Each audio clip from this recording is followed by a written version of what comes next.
ស្រុកខ្មែរពីកំពូលភ្នំ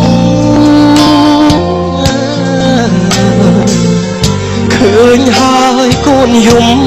កូនស្រង់ទឹកភ្នែកកំពូលភ្នំស្រួចឃើញហើយសង្វេគ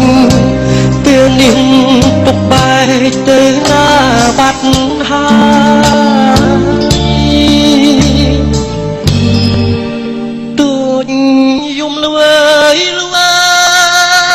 យពុកអើយពុកប្រខានឃើញមុខមាត់ខានស្ដាប់សពដី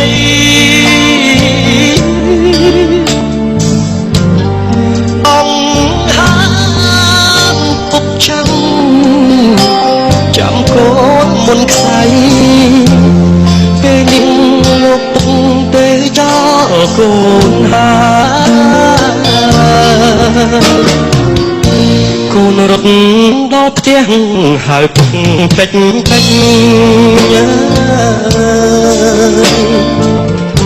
្រោមភ្លៀងស្ទេចមិនដេចមិនឃើញពុក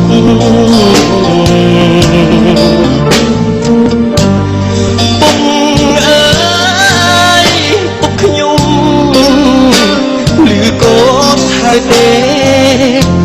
ពុកខានមើលថែទៅចោលកូនហើយ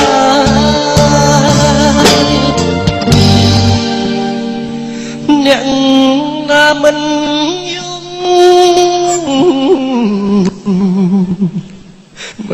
យំហើយជុំខ្ញុំយំស្រណោះខានឃើញមុខពុកពុកអើយពុកចាំកូនយូរណាស់ហើយ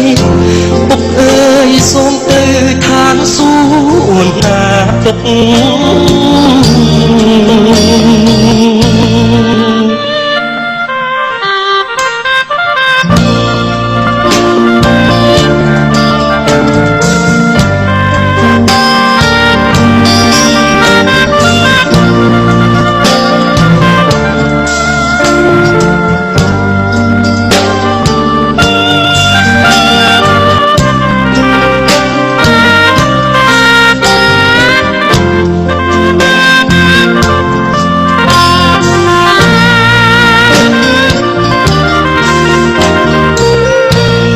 រត់ដល់ផ្ទះហើយពុកពេច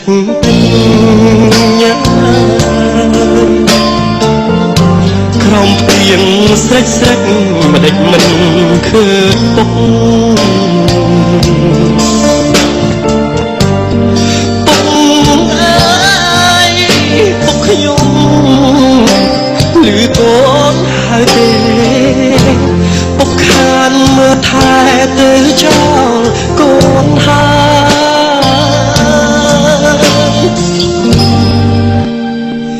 អ្នកណាមិន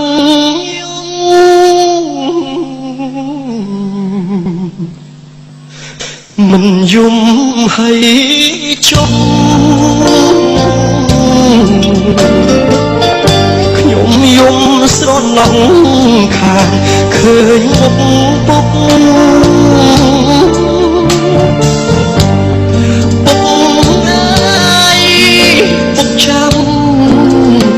កូនយូរណាស់ហើ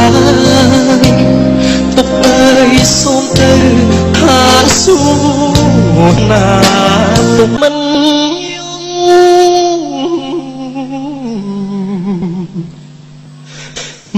យំហើយជុំខ្ញុំយំស្រណោះខានឃើញមុខពុកពុកអើយពុកចាំ កូនយូរណាស់ហើយពុកអើយសូមទៅឋានសួគ៌ណាពុក